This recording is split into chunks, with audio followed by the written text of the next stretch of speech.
Baik pendengar, kita masih bersama dengan Ustadz Fahmi dan silahkan pendengar Anda bergabung di 0811511410. Tema kita adalah Allah sebaik-baik pembuat makar.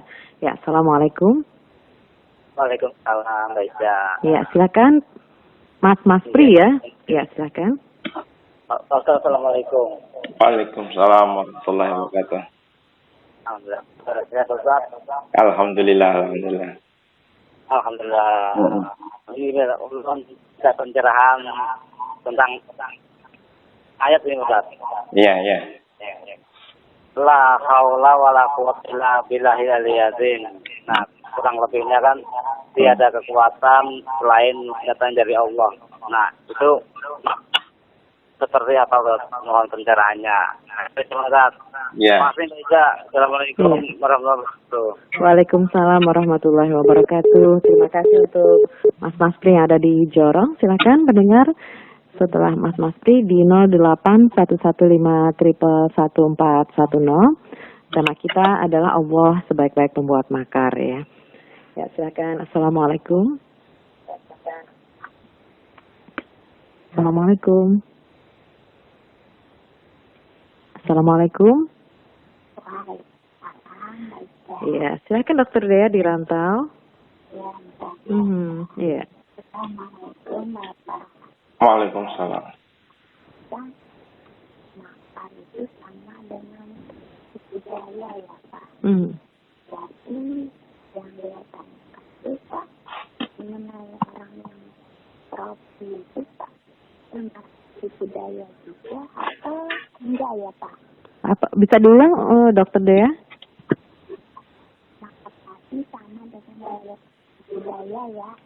Ini yang dia tanyakan orang yang korupsi ya. Termasuk budaya atau enggak ya?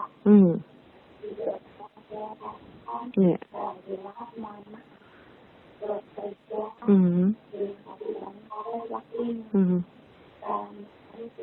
Waalaikumsalam warahmatullahi wabarakatuh. Terima kasih Dokter Dea di Rantau. Silahkan pendengar yang dirahmati Allah di 0811511410. Kita bersama Ustadz Fahmi dan tema kita adalah Allah sebaik-baik pembuat makar.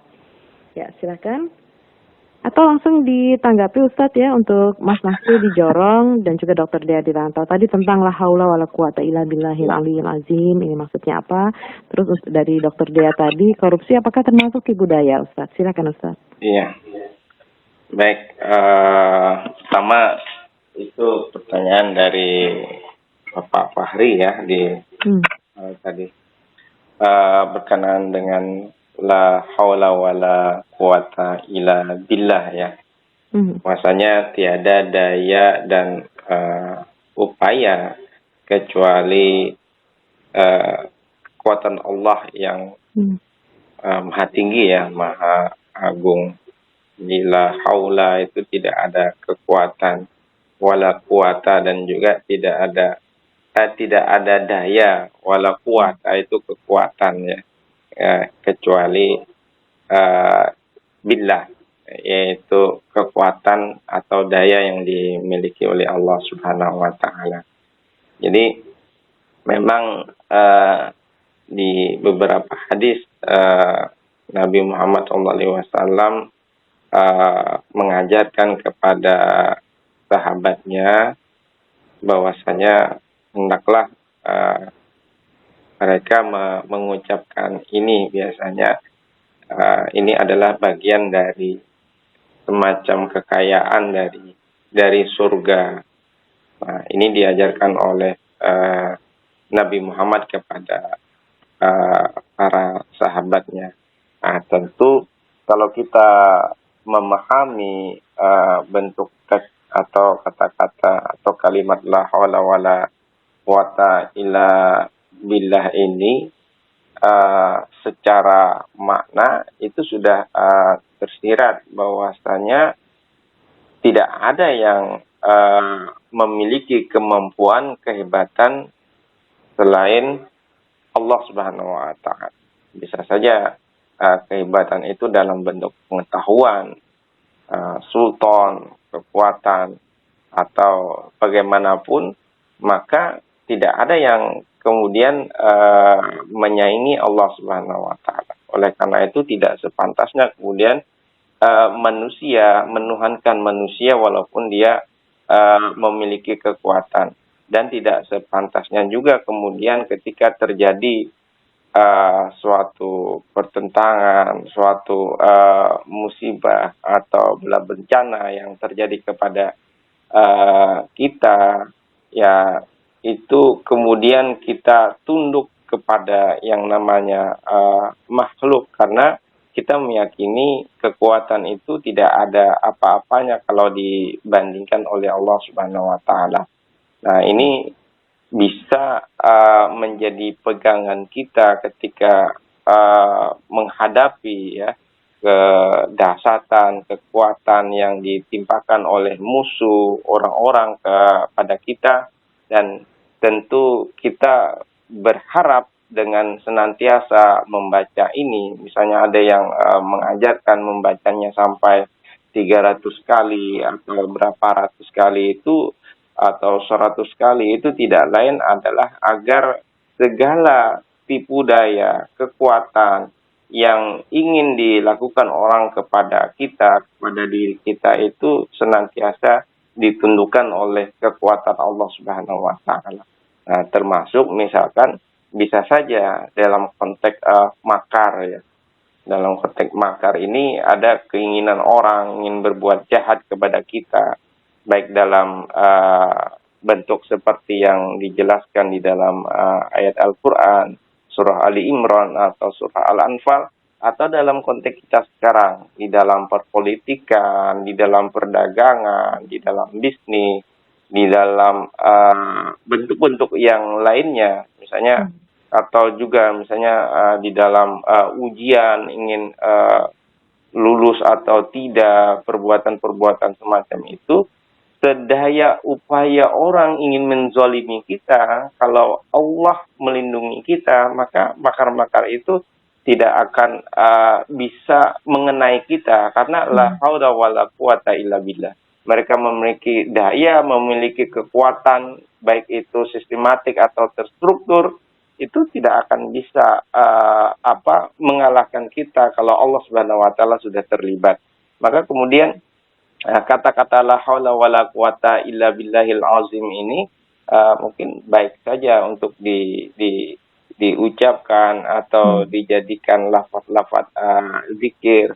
Ini tentu menguatkan ketauhidan kita di dalam menghadapi dunia yang serba berubah-ubah, yang bisa menyebabkan kita lemah, menyebabkan kita tidak berdaya, sehingga ada kecenderungan untuk ikut larut di dalam dunia yang fana ini. Tetap berpegang bahwasanya tidak ada kekuatan, tidak ada daya kecuali Allah Subhanahu wa taala. Mungkin semacam itu ya, berkenaan dengan lafaz la haula wala quwata illa billahil azim ya, lengkapnya semacam itu. Terus pertanyaan dari Dr. Dea ini ya, tadi kenapa ya? Korupsi apakah termasuk tipu daya juga nih Ustaz? Iya, makar ya. Sebenarnya tadi sudah dijelaskan bahwasanya kata makar itu memang secara kebahasaan itu berarti tipu daya, atau jadi juga itu sudah termasuk ya Ustaz ya? Iya, persekongkolan jahat. Tetapi ketika dia dikaitkan atau dinisbatkan kepada Allah Subhanahu wa taala, tadi sudah dijelaskan, itu tidak bisa dimaknai sebagaimana Allah disamakan dengan perbuatan makarnya manusia ya, tipu daya manusia. Itu ingat, kalau tipu daya manusia mungkin kita bisa memahami tipu dayanya tadi, mungkin kecurangan-kecurangan ingin membuat kita tidak lulus ujian menjadi ASN, ingin membuat makar kita tidak lulus atau tidak menjadi anggota DPR, ada kecurangan-kecurangan ingin membuat fitnah dan lain sebagainya. Itu bentuk makar yang dilakukan oleh manusia, ingin menzalimi seseorang, ingin membunuh seseorang, ingin mengusir seseorang, ingin mencelakakan seseorang. Itu bentuk-bentuk tipu daya yang bisa saja nampak atau tidak kelihatan, tetapi memang tujuannya agar orang lain itu celaka. Tetapi ketika kata makar itu dikaitkan dengan Allah Subhanahu wa taala itu tidak sama. Hanya sama di lafaz tetapi maknanya bisa berbeda.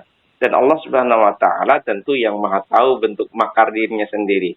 Tetapi kemudian untuk memahami kata-kata yang semacam itu kalau kita membaca di dalam Al-Qur'an, maka para ulama mengajukan cara yaitu dengan cara metafor atau alegori atau perlambangan, perumpamaan. Jadi makarnya Allah di sini kemudian dimaknai ya, bukan sebagaimananya makarnya manusia, tetapi misalnya ke dalam konteks makar bahwasanya Allah itu adalah sehebat-hebatnya atau secerdas-cerdasnya membuat yang demikian, atau bahwasanya Allah tidak mungkin dikalahkan oleh persekongkolan jahat manusia. Maka bisa dimaknai semacam itu. Oleh karena itu kebenaran yang kemudian didukung oleh Allah Subhanahu wa taala itu tidak akan bisa ditutup-tutupi. Tadi saya menyebutkan sebagaimana matahari yang terbit itu tidak akan bisa diakal-akali bagaimanapun, dia akan tetap kelihatan. Jadi kebenaran itu akan terang jelas cahayanya bagi orang lain. Nah, walaupun secara makna itu sama, tetapi ketika dikaitkan dengan Allah itu berbeda. Di dalam bahasa Arab sering disebut dengan istilah ism mustarak namanya. Itu kata yang memiliki makna ambigu, bisa 2 atau 3 ya maknanya. Atau di dalam istilah yang lain itu adalah kata yang homonim, yang sama lafadznya tetapi maknanya bisa berbeda. Mungkin semacam itu. Iya, kalau kita juga bicara jujur, walaupun jujur itu pahit, tapi pahit itu adalah obat begitu ya Ustaz ya. Ya baik, pendengar silahkan di 081151111410. Assalamualaikum. Waalaikumsalam warahmatullahi wabarakatuh. Ya Pak Muaz silahkan Pak. Terima kasih. Assalamualaikum Ustaz. Waalaikumsalam Pak Muaz. Mohon izin angkat asbabun nuzul dari Al-Anfal ayat 30. Saya ngambil singkatnya aja Ustaz karena terlalu panjang ceritanya. Dalam satu riwayat dikemukakan bahwa ketika segolongan kaum Quraisy dan pembesar-pembesar dari suku-suku lainnya akan memasuki Darun Nadwa atau balai pertemuan, dihalangi oleh iblis yang menyeru sebagai seorang yang patut dipertuakan dan dihormati. Ketika melihatnya, mereka bertanya, "Siapakah Tuan?"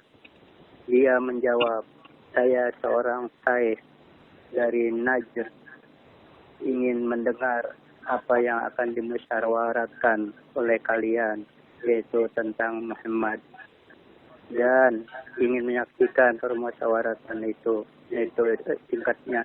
Yang kedua, asbabun nuzul yang lainnya yang diriwayatkan oleh Ibnu Jarir dari Ubaid dari Ismail, bersumber dari Abu Wada'ah, yang berbunyi, dalam riwayat lain dikemukakan bahwa Abu Thalib bertanya kepada Nabi Shallallahu Alaihi Wasallam, "Tahukah kau apa yang dimusyawarahkan oleh kaummu Quraisy?" Jawab Nabi, "Mereka akan memenjarakanku dan membunuhku atau mengusirku." Berkata Abi Thalib, "Siapa yang memberitahukan hal itu kepadamu?" Nabi menjawab, "Tuhanku." Abu Thalib berkata, "Tuhanmu adalah sebaik-baik Tuhan. Aku berwasiat agar engkau berbuat baik kepadanya." Nabi bersabda, "Saya menerima perintahnya dengan sebaik-baiknya, dan Tuhan telah berbuat baik kepadaku." Maka turunlah ayat 30 dari surah Al-Anfal ini. Yang kedua, mohon izin mengangkat Al-Hajj 40 ayat 40 yang artinya Allah pasti akan menolong orang yang menolong agamanya. Nah itu Ustaz, mohon maaf kalau panjang dan tidak menggurui siapapun. Terima kasih pencerahan Ustaz. Assalamualaikum warahmatullahi wabarakatuh. Waalaikumsalam warahmatullahi wabarakatuh. Mungkin bisa langsung ditanggapi tadi semacam pengayaan gitu ya dari Pak Muas ya, Ustaz. Silahkan. Iya, baik.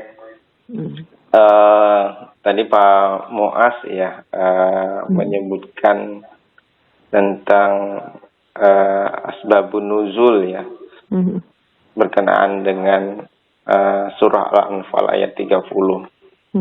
Ya, mungkin bagi yang tidak paham asbab nuzul itu sebab ya, jadi yang melatar belakangi kenapa ayat Al-Quran surah Al-Anfal 30 itu muncul atau diturunkan oleh Allah Subhanahu wa taala kepada Nabi Muhammad. Nah, biasanya ayat-ayat Al-Quran tentu tidak semua ada sebabnya. Kadang diturunkan begitu saja, tetapi ada juga yang diturunkan dengan sebab-sebab sebagaimana yang diceritakan itu tadi. Misalnya contohnya ada perkumpulan ya Bani Quraisy di Darun Nadwah. Darun Nadwah itu semacam balai pertemuan. Kalau kita melihat di kampung-kampung itu kan ada balai lah, kita ngumpul-ngumpul untuk bermusyawarah dan lain sebagainya.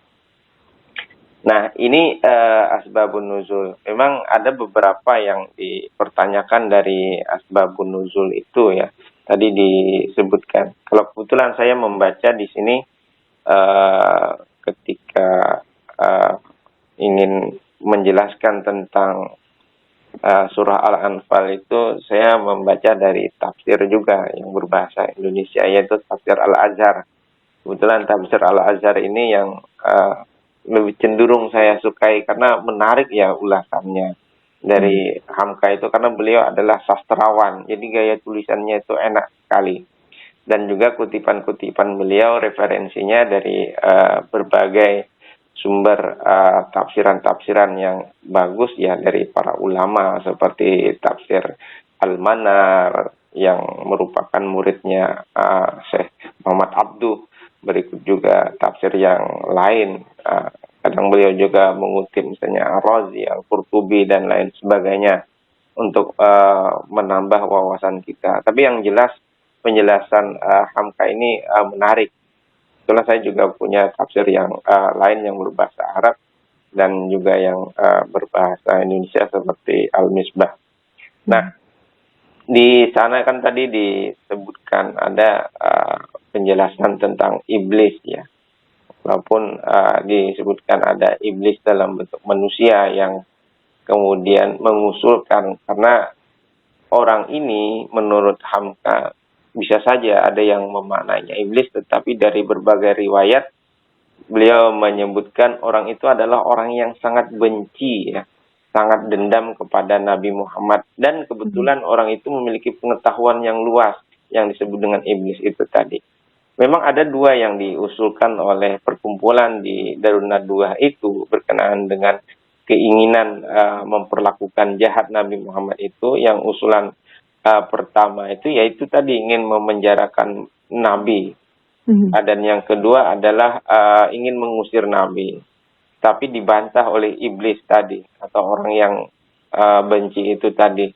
Kata iblis, kalau Nabi Muhammad itu dipenjarakan, tentu kaumnya, terutama orang-orang yang di dalam suku Quraisy itu kan ada Bani Qasim ya misalkan, itu dia kan membantu untuk mengeluarkan Nabi ya, dia akan membela Nabi, sehingga walaupun bagaimana dipenjarakan tapi akan dibebaskan oleh sukunya. Tetapi ada juga keinginan untuk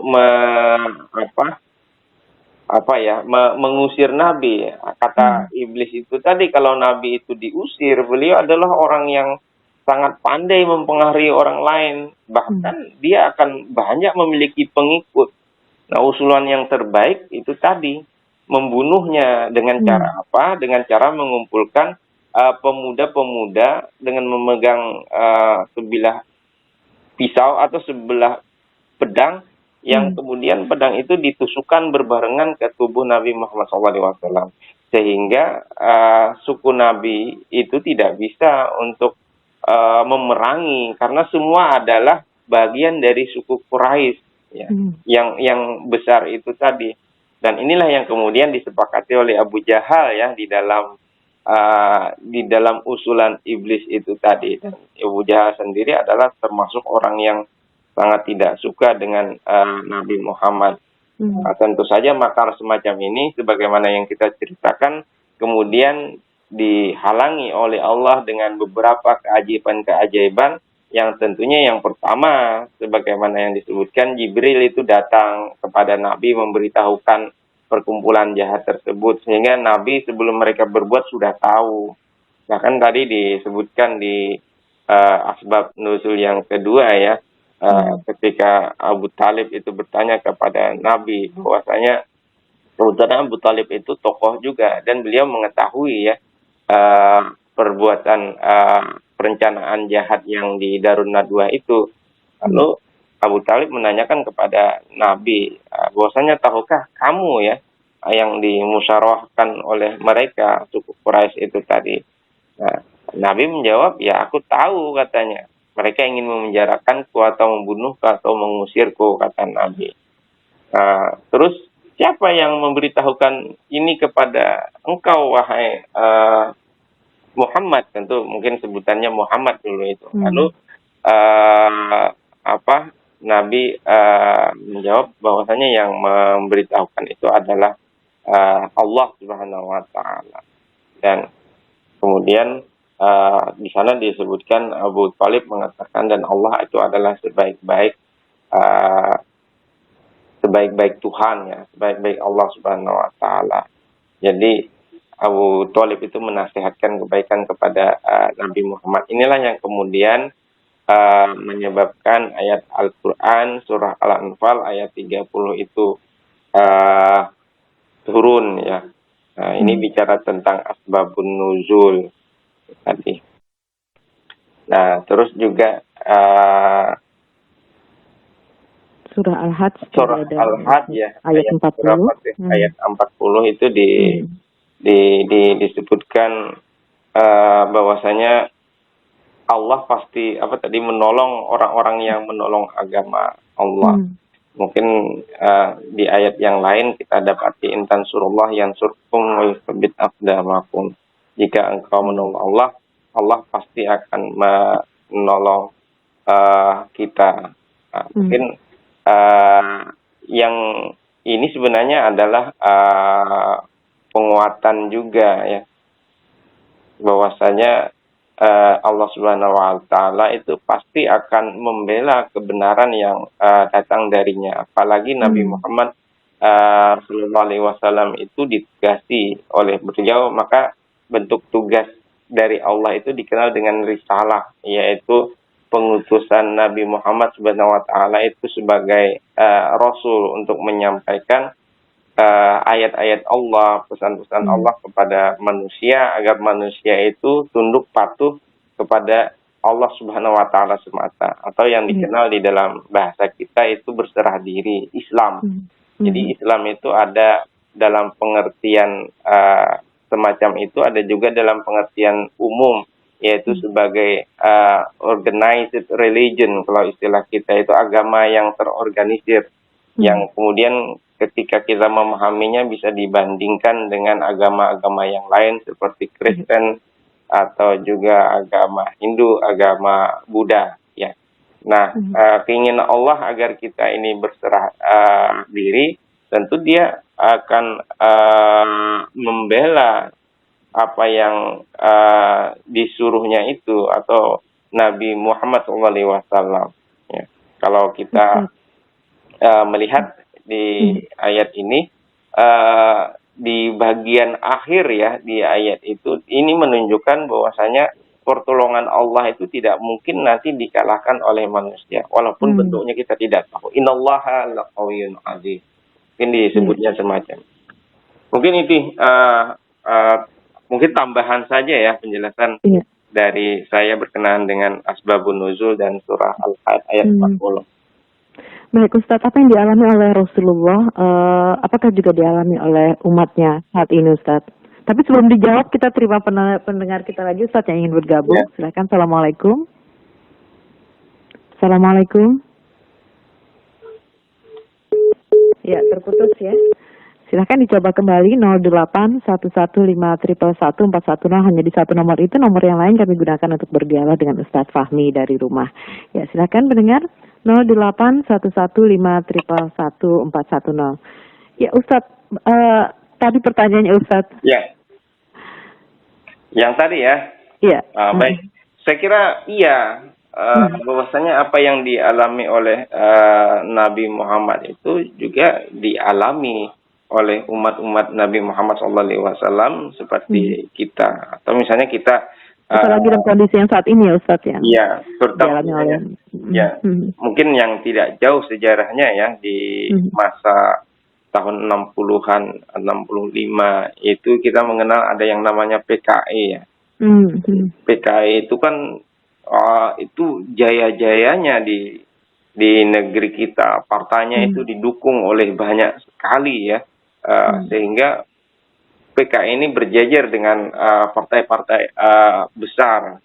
Nah, kemudian makar yang dilakukan oleh PKI ini kemudian kita mendapati di dalam sejarah itu dibantu oleh Allah Subhanahu wa Ta'ala dan terbongkarlah, dan sampai sekarang kita melihat bagaimana makar yang dilakukan oleh PKI itu hancur berantakan.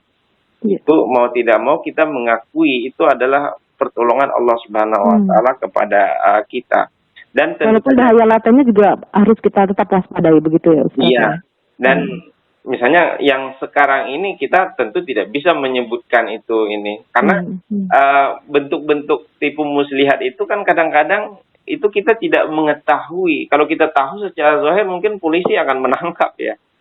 Tetapi baik di dalam perpolitikan atau lain sebagainya mungkin ada perkumpulan-perkumpulan seperti yang kita jelaskan, seperti yang dijelaskan di dalam Darun Nadwah. Nah, mungkin perkumpulan-perkumpulan itu bisa di kafe, bisa di kantor, atau bisa di mana-mana ingin berbuat jahat, bisa ingin mencelakakan kita dengan membuat siasat-siasat agar kita ini difitnah oleh orang lain, agar kita ini menjadi dituduh sebagai pembunuh, dituduh sebagai memperkosa, dituduh dan lain sebagainya, bentuk-bentuk makar itu. Dan nanti akan Ustaz, termasuk apa yang dialami oleh saudara-saudara muslim kita di Palestina begitu ya Ustaz? Ya, tadi disebutkan semacam itu.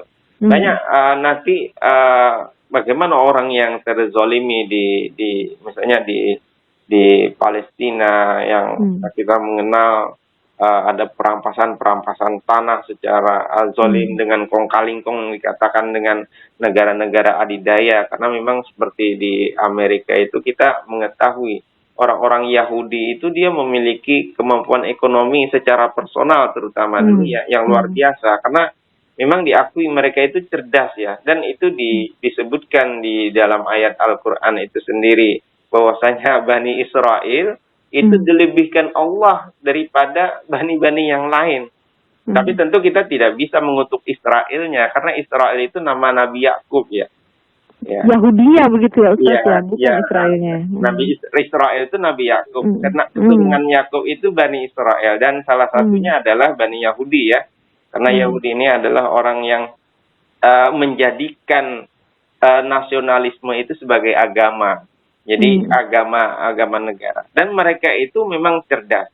Sehingga kalau kita mengetahui merek-merek terkenal seperti Adidas, Puma, dan lain sebagainya itu mencengkeram ke seluruh dunia, dan ekonomi itu sangat luar biasa mereka menguasai di Amerika sana. Oleh karena itu kemudian orang-orang yang ingin jadi presiden, jadi penguasa, kalau tidak izin dengan orang-orang Yahudi katanya itu tidak bisa. Nah, jadi dijajah dulu secara ekonomi begitu ya Ustaz? Iya, mungkin bentuknya semacam itu. Akhirnya apapun yang dilakukan oleh orang-orang Yahudi, Zionis yang memiliki misi ingin kembali ke Kanaan, ke wilayah mereka di sana ya, di Palestina, itu ingin menguasai, tentu akan didukung terus karena mereka mau nggak mau sudah dicengkram oleh kekuatan ekonomi mereka.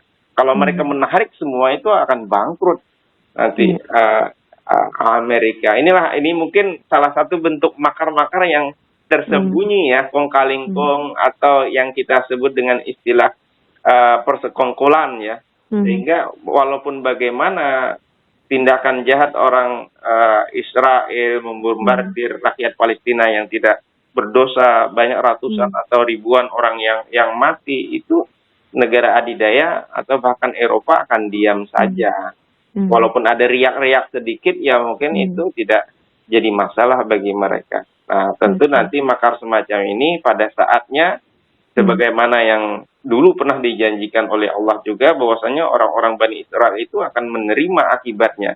Seperti diserang oleh Raja Nabukadnezar, terus raja yang lainnya, sehingga mereka terusir bahkan terhinakan. Boleh jadi itu akan terulang. Karena makar-makar semacam itu, insya Allah kalau kita senantiasa menyerahkan kepada Allah dengan usaha yang kuat, itu akan terbongkar dan Allah akan mengalahkan makar-makar semacam itu. Baik, mungkin Ustaz. semacam itu. Ya, silahkan pendengar. Assalamualaikum. Halo, Assalamualaikum. Waalaikumsalam warahmatullahi wabarakatuh. Pak Cakrawala bisa singkat ya Pak ya? Ya, masalah apa nih? Silahkan. Tema kita Allah sebaik-baik pembuat makar Pak Cakrawala. Silahkan bisa singkat Pak. Iya. Ya, karena Nabi Muhammad adalah Nabi yang terakhir dan Al-Quran adalah kitab terakhir. Otomatis kan begitu, bahwa itu dijamin tentang terbitnya Al-Quran dan Nabi Muhammad tersebut. Karena itu memang risalah dari Allah SWT, sehingga manusia yang ingin membuat makar pasti akan dikalahkan oleh Allah. Oleh karena itu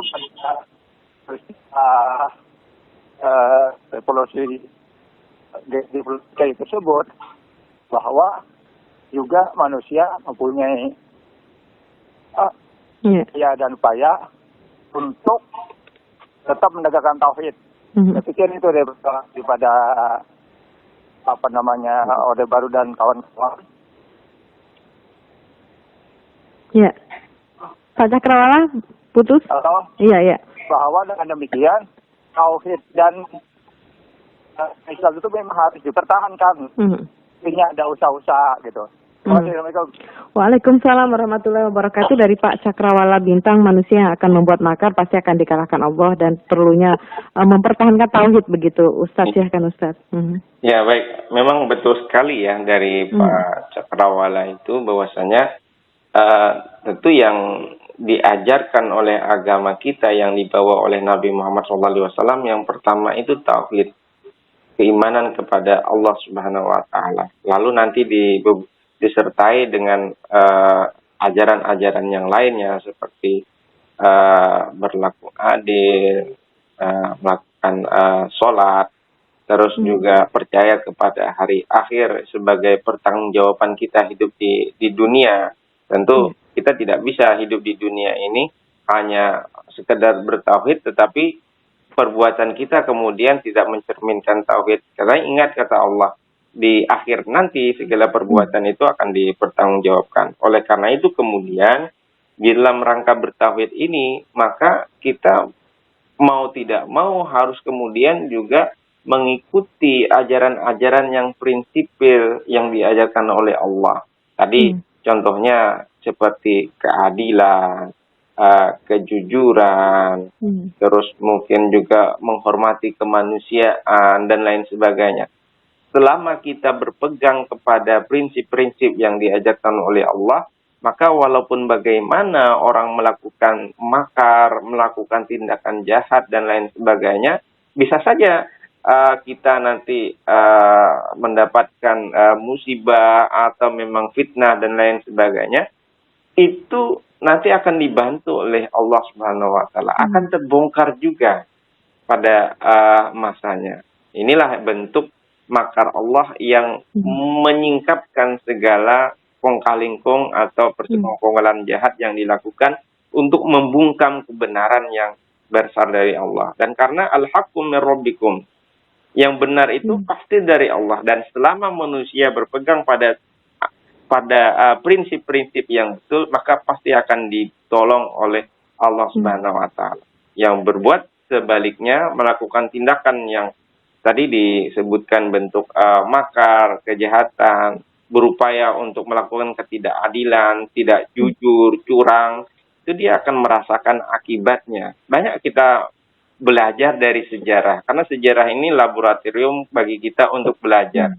Jadi sejarah ini sebenarnya memberikan informasi bahwasanya apa yang dilakukan oleh manusia dari dulu sampai sekarang itu berulang-ulang saja. Walaupun nanti bentuknya sama ya, bentuknya berlain-lain, mungkin perbedaan zaman, perbedaan waktu, perbedaan tempat, tetapi apa yang dilakukan manusia itu berulang semacam itu. Maka kita dapati di dalam ayat Al-Quran, pelajaran dari Allah, bagaimana Allah menghukum kaum-kaum seperti kaum Ad, menghukum kaumnya Fir'aun, menghukum yang lain sebagainya. Ini contoh-contoh yang ingin disampaikan oleh Allah kepada terutama umatnya Nabi Muhammad dan umat Nabi Muhammad yang ada sekarang itu. Perbuatan-perbuatan semacam itu tidak akan pernah menang.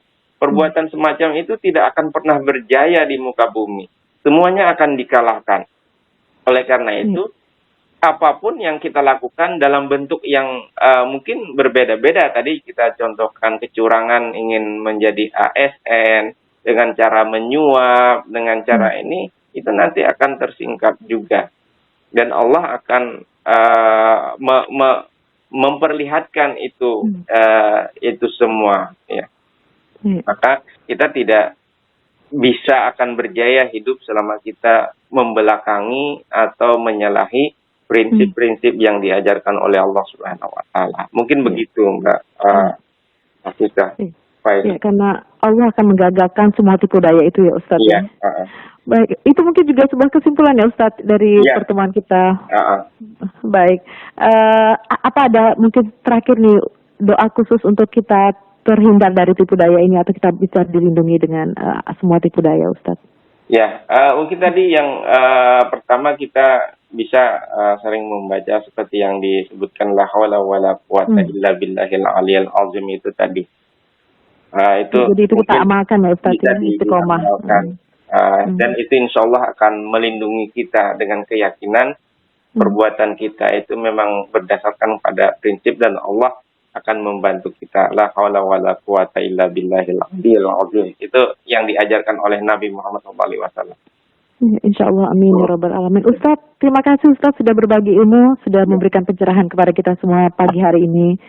Terima kasih Ustadz. Assalamualaikum. Waalaikumsalam warahmatullahi wabarakatuh. Baik, pendengar yang dirahmati Allah, terima kasih sudah bergabung bersama kami di Dialog Religi.